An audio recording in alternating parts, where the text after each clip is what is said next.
Bismillahirrahmanirrahim. Assalamualaikum warahmatullahi wabarakatuh. Yang mulia Ketua Mahkamah Konstitusi, yang mulia para hakim konstitusi, pemohon dan kuasa hukumnya, termohon dan kuasa hukumnya, dan pihak terkait. Izinkan saya berdiri di sini sebagai ahli, khususnya bidang keahlian saya adalah bidang IT dan digital forensik. Silakan lanjut. Inti poin yang ingin kami sampaikan itu adalah beberapa hal, bahwa sesungguhnya Sirekap adalah bagian dari komitmen KPU dalam hal penggunaan teknologi informasi untuk mendukung terpenuhinya prinsip-prinsip dasar demokrasi pemilu dalam bentuk keadilan, transparansi, akuntabilitas. Kemudian seharusnya kualitas dan keadaan teknologi yang digunakan dalam proses pemilu, baik sebagai alat utama ataupun sebagai alat bantu, harus dibangun dengan standar kualitas yang tinggi. Kemudian, namun di dalam implementasinya, kami melihat bahwa Sirekap dalam pemilu 2024 ini tidak memenuhi kualifikasi sebagai sistem yang kredibel, sesuai dengan yang diharapkan. Implementasi Sirekap di lapangan memuat banyak keganjilan, yang mengarah kepada terfasilitasinya kecurangan dalam pemilu. Dalam hal ini KPU sudah lama menerapkan digitalisasi berbasis teknologi informasi dalam beberapa siklus pemilu sebelumnya. Namun selalu timbul permasalahan dalam implementasinya sehingga bisa menimbulkan kecurigaan bahwa jangan-jangan sistem IT dalam proses pemilu digunakan untuk sarana kecurangan. KPU telah menyebut bahwa Sirekap sebagai alat bantu untuk hitung suara pemilu. Tapi dalam persepsi teknologi informasi, sistem informasi, Sirekap seharusnya menjadi alat utama untuk validasi dokumen sebagaimana telah diimplementasikan oleh banyak negara.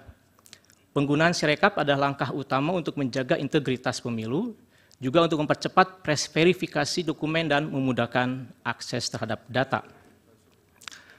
Beberapa hal terkait dengan Sirekap juga, bahwa walaupun sebagai penyataan sebagai alat bantu ini, sebenarnya kami melihat itu sebagai sisi aspek hukum, karena kalau dari sisi teknologi seharusnya Sirekap adalah alat utama, karena di dalam Sirekap itulah semua data terkait dengan rekapitulasi tersedia, dan juga menjadi alat untuk publikasi sebagai bahan transparansi kepada publik. Nah, dalam melakukan analisis ataupun juga menyampaikan beberapa keganjilan, kami mengambil pola pandang sebagai ahli forensik, ya, bahwa dalam forensik itu kalau melihat sesuatu, kita melihat gejala, kemudian selepas itu kita melihat analisa. Dalam hal ini, next, kami melihat ada beberapa hal yang kami sampaikan sebagai identifikasi, bahwa ada fakta-fakta di lapangan yang kami tangkap tanpa ada analisis tertentu dengan teknologi informasinya. Kemudian juga ada beberapa keganjilan yang kami identifikasi dari sistem informasi pemilu itu sendiri, ya, terdiri daripada analisa mengenai DPT yang disampaikan kepada para partai, kemudian juga terkait dengan mobile apps-nya, terkait dengan back-end, front-end, atau portal pemilu itu sendiri, serta beberapa identifikasi yang kami temukan terkait dengan form C hasil. Nah, salah satu fakta di lapangan itu adalah banyaknya masukan, kemudian juga laporan dari masyarakat terkait dengan berbagai macam keganjilan, kejanggalan implementasi Sirekap, ya, dari mulai kesalahan hitung, angka yang tidak akurat, ya, kemudian penjumlahan dan berbagai hal terkait dengan fakta di lapangan. Kemudian juga kami melihat tampilan Sirekap itu sendiri, ya. Jadi kalau dalam catatan kami berdasarkan web arsip, pertama kali tampilan data Sirekap itu adalah pada hari pencoblosan itu 14 Februari jam 18.30. Itu sudah menampilkan angka 5% keseluruhan dengan posisi kurang lebih ada di angka seperti itu, ya. Jadi maksud kami itu 2x, 5x, 1x itu adalah kurang lebih angka di angka itu. Dan angka-angka ini selama dalam beberapa waktu ke depan itu tidak mengalami perubahan. Jadi seolah ada hal yang konsisten di dalam angka. Sementara data-data yang terverifikasi, yang tervalidasi itu bergerak persentasenya. Kemudian, dan dalam hal ini Sirekap dipandang oleh KPU sebagai salah satu alat untuk publikasi. Karena walaupun ada anomali, KPU menyatakan tidak akan melakukan penutupan karena itu merupakan salah satu alat untuk menyampaikan publikasi kepada publik. Kemudian hal lain yang kami temukan Next. Terkait dengan sistem informasi itu sendiri ya. Nah, dalam hal informasi ini kami perlu menyampaikan sedikit ilustrasi bahwa garis besar daripada sistem Sirekap yang kami tangkap itu adalah pertama ada DPT yang diserahkan kepada partai, kemudian ada sistemnya sendiri yaitu ada mobile apps, kemudian ada sistem back end servernya KPU, kemudian ada sistem front end yang kemudian tampil sebagai hasil yang terpublikasi. Nah, dari poin-poin ini ada beberapa hal yang kami tangkap sebagai keganjilan. Yang pertama itu adalah dari DPT yang diserahkan kepada partai itu kami melakukan proses filtering dengan data basis terkait dengan beberapa hal yang seharusnya tidak muncul ya, misalnya usia yang di bawah 17, di atas 100, kemudian data berkaitan dengan lokasi ya. Sehingga kalau dikumulatifkan itu ada data-data yang bermasalah sebesar kurang lebih 86.433.730 data ya, kumulatifnya. Kemudian yang kedua analisis terkait dengan aplikasi mobile ya. KPU sudah meluncing aplikasi mobile ini beberapa tahap ya, dan kami mencoba untuk melakukan reverse engineering terhadapnya. Ada beberapa catatan di sini bahwa sebelum dilakukan launching secara publik itu telah melakukan proses disebut dengan staging, yaitu proses untuk melakukan simulasi, kemudian juga mungkin uji coba ya. Nah, dalam proses staging dari pengamatan yang kami dapat itu tidak ada permasalahan. Tetapi kemudian ketika dilakukan proses penyebaran ataupun pengeluaran kepada publik ya, production, itu mulai muncul beberapa indikasi ya yang mencurigakan. Antara lain itu bahwa pada staging awal ya, ketika dilakukan uji coba itu masih tercatat bahwa satu catatan bahwa satu akun user yang diwakili oleh username, email maupun password itu hanya dimiliki oleh KPPS dan KPK atau PPK ya. Tetapi pada versi berikutnya yang sudah di launching pada tanggal 10 Februari itu muncul tambahan-tambahan kode. Nah, tambahan-tambahan kode ini ternyata setelah kita analisis itu memungkinkan satu device bisa multi user ya, kemudian multi wilayah yang jauh berbeda dengan proses staging. Nah, ini memungkinkan satu orang bisa login di beberapa device ya. Di sisi lain juga di versi yang terdeploy ataupun terproduction pada tanggal versi 241 itu ada temuan mengenai bypass security ya. Nah, bypass security ini berdampak kepada hilangnya data integritas dari file yang diunggah. Sedangkan integritas file itu menunjukkan keaslian. Kemudian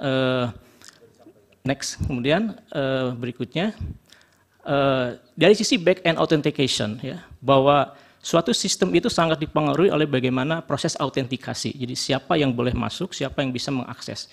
Nah, kami menemukan satu keganjilan dalam hal ini bahwa ternyata sistem yang dibangun itu menggunakan tools yang kualitasnya itu adalah lower class open source ya, dan memiliki banyak kerentanan ya.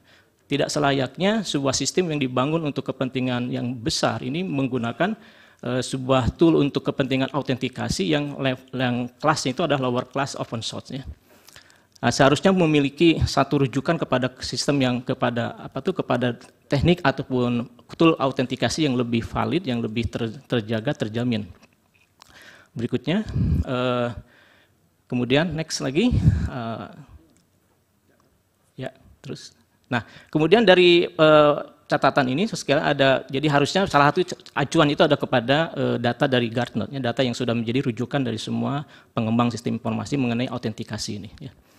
Berikutnya kemudian salah satunya itu adalah kerentanan. Ya, jadi kami melihat bahwa sistem autentikasi dari Sirekap ini memiliki kerentanan, terbukti dari bahwa aplikasi yang digunakan yaitu Keylog itu ternyata memiliki CVE. CVE itu adalah sebuah modul kerentanan yang terpublikasi yang harus segera ditutup ya, tapi masih digunakan gitu ya. Berikutnya, nah di sisi lain terakhir kita mencoba untuk melihat data-data keganjilan dari sisi web yang terpublikasi dengan menggunakan teknik web scraping ya. Nah, dalam web scraping ini beberapa hal yang bisa kami sampaikan sebagai keganjilan itu dari mulai dari mulai misalkan saja jumlah DPT, kemudian jumlah suara yang melebihi seharusnya, kemudian juga suara sah yang melebihi seharusnya. Ini beberapa catatan-catatan dari hasil web scraping ya. Jadi selisih suara yang tidak sama, kemudian penjumlahan yang tidak sama, itu yang kami dapatkan dari proses web scraping. Berikutnya. Kemudian pada tanggal 27 Februari itu KPU menyatakan bahwa mereka melakukan koreksi terhadap 154.000 data TPS ya. Tetapi yang agak mencurigakan ataupun ada keganjilan itu adalah proses koreksi itu tidak berdampak pada angka persentase gitu. Seharusnya dengan sekian banyak koreksi itu setidaknya ada fluktuatif data yang nampak juga dari publikasinya. Kemudian next lagi. Dan salah satu yang terakhir yang kami identifikasi sebagai ganjalan itu adalah ketika kami mencoba untuk melihat data yang kami download, yaitu C1 hasil, dan dari proses identifikasi mengenai data tersebut, salah satunya yang mencurigakan kami itu adalah terkait dengan ada nama yang sama ternyata tanda tangannya berbeda, ya itu bisa terlihat dari ketika kita mendownload data C1 hasil tersebut, kita kemudian verifikasi nilainya ataupun tanda tangannya. Kemudian dari proses tersebut maka keseluruhan temuan ini menegaskan bahwa Sirekap tidak memenuhi standar testing dan validasi yang diperlukan untuk sistem rekapitulasi dan publikasi hasil penghitungan pemilu yang dapat diandalkan. Nah, kondisi ini dibuktikan dengan banyaknya kelemahan dalam keamanan, integritas, dan kehandalan sistem yang berdampak pada terfasilitasinya kecurangan dan akan mengganggu integritas proses. Pak Hotman yang tadi hasil audit saudara kan untuk dipakai sebagai alat bukti yang sah di pengadilan. Dan Anda tadi mengatakan memang persyaratan formal untuk itu belum dipenuhi, yaitu ada request dan pemilik account harus ngasih secara sukarela. Tolong dikonfirmasi bahwa memang secara formal persyaratan hasil audit saudara itu bukan untuk secara resmi, belum memenuhi syarat untuk dijadikan sebagai bukti resmi di pengadilan, tapi hanya sepihak dari Anda sendiri. Saya coba mengklarifikasi yang mulia bahwa saya katakan saya tidak melakukan digital forensik atau audit forensik. Yang saya ambil itu adalah pola pikir seorang digital forensik di dalam melihat keganjilan-keganjilan itu. Jadi menangkap data, menganalisis gitu ya. Seperti itu yang mulia. Bukan audit ya? Ya, bukan. Asumsi doang berarti, asumsi majelis ya, makasih. Baik, terima kasih. Download Tribun X sekarang. Menghadirkan lokal menjadi Indonesia.